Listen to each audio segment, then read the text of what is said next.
Tokyo Ghoul is finally one of my favorite pieces of art ever. This has been a long story in the making for myself. If you haven't watched the previous video in which I talk about Tokyo Ghoul, which would be my review of Tokyo Ghoul Part 1, I strongly advise you to do so, since this is basically where I will be picking things up. But again, 7 years strong did it take for me to finally be able to love the show as much as I wanted to back in the day. So we left off Tokyo Ghoul with Ken Kaneki just randomly disappearing after the most badass shit I've ever seen. Hide is being presumed dead, Amon is actually fucking dead, and everyone and their mothers is wondering, who the fuck is Heisei Sasaki? And Tokyo Ghoul Re, while we're at this whole name thing again. Which, by the way, is funny since the Cafe Antique has actually been renamed to Re, or Rei, as the characters discuss in one chapter, by Toka, because I was asking myself midway through, how the fuck do you pronounce this name? So for the simplicity of this video, I'll just keep sticking to Re. There is so much to talk about here though, and I want to start with my most prominent critique of base Tokyo Ghoul, which were the issues in pacing and somewhat the art. Just to say it out loud, Re is so much better with both. I actually have to watch out to not get too much into detail here, but to just say it in one word, it is phenomenal. Action scenes are even greater than before. The different ideas of character poses and perspectives, and Ishida's way to translate motion into a single frame is nothing short of amazing. He's able to make this shit look organic and not stepping too much into a mecha direction, which after seeing part 1 and seeing where all of this owl stuff was going, I was kind of worried about. But he proved me wrong here, and Kagenes stay Kagenes, and they are hella impressive. That whole aspect aside though, his most important ability has something to do with the expressions, the emotions, and what is new to Re, the dialogues, because they are simply off the charts. His line work used to be very difficult for me to get into, until I realized that that was the exact intent from the very beginning. As he went on, he just perfected that craft here in Re. I honestly thought it used to be kind of unprofessional and some sort of lacking in technical ability, but in my opinion, it's just as if Ishida is an insane man, so eager to get these clearer than water visions to paper that literally scratching them out of blank paper is his only way to reach satisfaction. And every ounce of emotion that a character is describing through words is depicted even better. I think that his evolution as an artist from Tokyo Ghoul Part 1 to Re is so impressive that it will probably stand amongst my most recognizable, favorite, and irreplaceable art styles that I've ever seen in the medium. I loved it.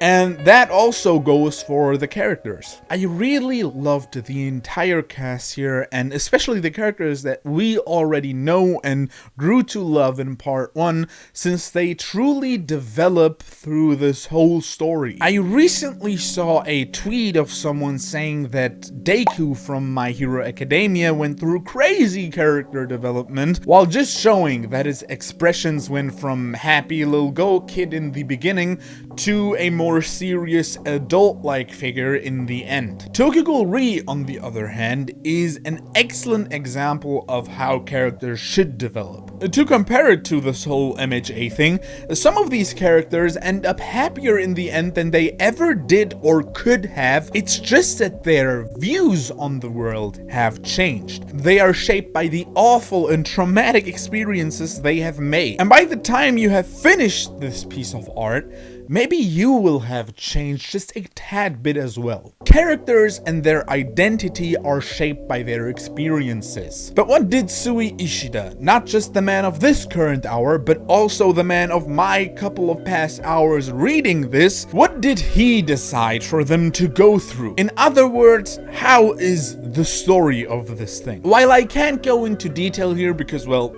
spoilers, it's definitely another step up from Tokyo Ghoul. The main character isn't just tiptoeing towards good and evil anymore. He lives through both worlds. He gets to see what makes one side hate the other. He gets to evaluate how or even if there is an absolute right or wrong in this world, just to come to a conclusion that I myself absolutely adored. I absolutely adored how things escalated while always making perfect sense. And I also loved how the very core of all of these characters were not thrown away or forgotten because it's a new beginning. Toka, for example, was a lot better than she was in part 1, or at least the end of part 1 in my opinion. I really like what Ishida did with her here, and just to mention it, this whole chapter of her and Kaneki together, that one chapter,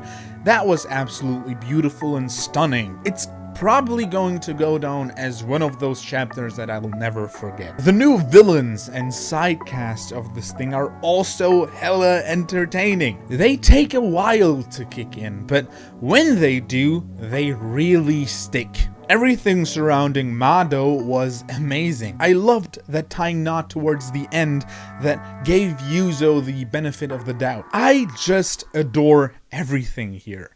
And usually this is the part that I really hate to talk about.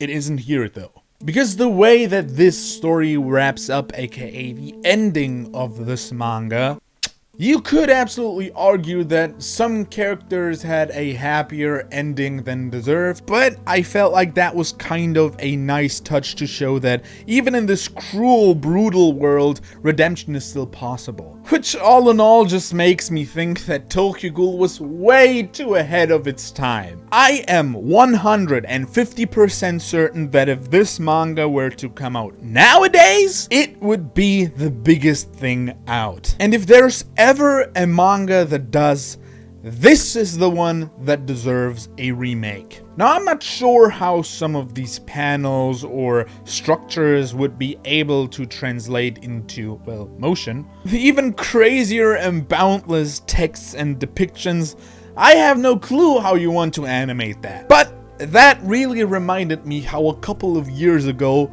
people said the same thing about Chainsaw Man. Me included, by the way. And we also thought that we were proven right when season 1, which was amazing, came by. That's until the Reise arc movie released a couple of weeks ago. Which takes me to now, which is me feeling stumbled by the simple imagining of possibilities now in comparison to just a couple of years ago. In conclusion, this is a masterpiece. I mean, story, action, characters, everything simply matches up. And I also do not think that there will ever be another Tokyo Ghoul. I have goosebumps simply thinking about this. I adore this thing, and I am so happy that after 7 long years, I can finally say Tokyo Ghoul Re is a 10 out of 10.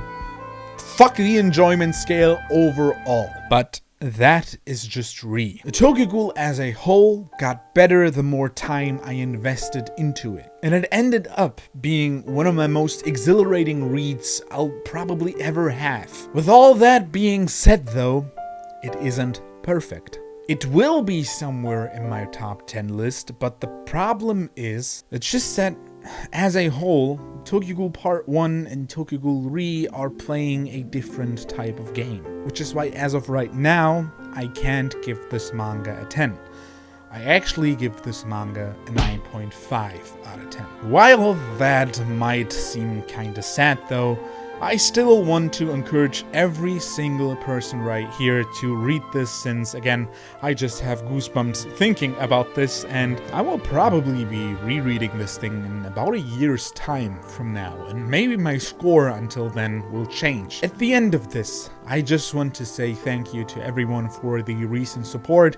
You have made the first Tokyo Ghoul review video my most viewed and most liked video on this channel, and also probably most commented video on this channel, and therefore thank you from the bottom of my heart. This whole thing of creating content and making videos has been a dream of mine for years.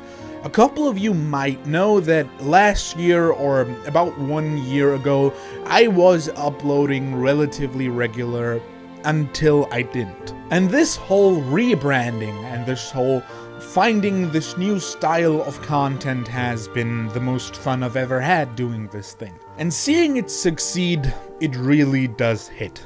Therefore, thank you. To return from all of that sentimental bullshit, thank you for watching. Write in the comments if you watched Tokyo Ghoul, have you read Tokyo Ghoul Re, and you know the whole shtick. Just comment literally anything, I will read everything. Thank you, and I'll see you soon.